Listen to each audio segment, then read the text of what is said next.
Talk show থেকে বের হওয়ার পরে সেখানে টক শোতে গিয়ে এরকম একটা পরিস্থিতি তৈরি হতে পারে এটা আমার কোনো ধারণা ছিল না।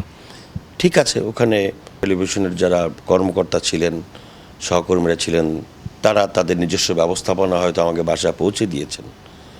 তো তারপরের দিনে সে ওই একই ঘটনার পুনরাবৃত্তি, এইভাবে বাসা থেকে পুলিশে গ্রেপ্তার করে নিয়ে যাওয়া এবং তারপরে গিয়ে আরেকটা টেলিভিশনের গাড়ি ভাঙচুরের মামলা আমাকে আসামি বানানো হলো।